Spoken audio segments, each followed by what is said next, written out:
সঞ্জয় লীলা বনসালির পরিচালনায় নির্মিত রামলীলা সিনেমায় দীপিকা পাডুকোনের অভিনয় আজও দর্শকদের কাছে প্রশংসিত। তবে এই চরিত্রে নিজেকে নিখুঁতভাবে তুলে ধরতে যে কতটা কঠিন প্রস্তুতির মধ্য দিয়ে যেতে হয়েছিল অভিনেত্রীকে, সেই গল্প এতদিন অনেকেরই অজানা ছিল। সম্প্রতি এক সাক্ষাৎকারে সেই কঠিন অভিজ্ঞতার কথাই তুলে ধরেছেন অভিনেত্রী জয়তী ভাটিয়া।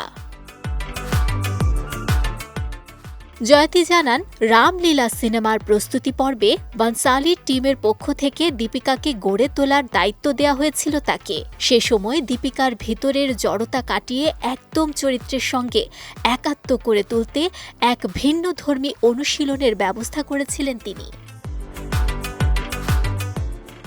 জয়তীর ভাষ্যমতে তিনি দীপিকাকে বারান্দায় দাঁড়িয়ে জোরে জোরে গালিগালাজ করতে বলেন, যেন নিচের কাউকেই উদ্দেশ্য করে কথাগুলো বলা হচ্ছে। জয়তী আরও জানান, আমি ওকে বলেছিলাম, আজ তোমার কাজ হলো বারান্দায় দাঁড়িয়ে প্রাণ খুলে গালিগালাজ করা, নিচে কে আছে ভাববে না, এমনভাবে চিৎকার করবে যেন সত্যি কাউকে উদ্দেশ্য করে বলছো।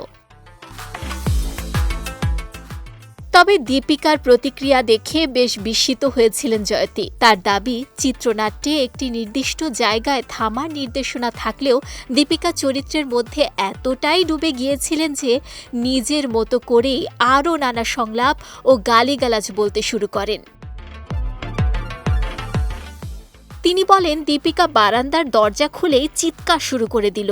আমি যেখানে থামতে বলেছিলাম সেখানেও থামেনি, এমন কিছু গালিগালাজ করলো যা আমি আগে কখনো শুনিনি।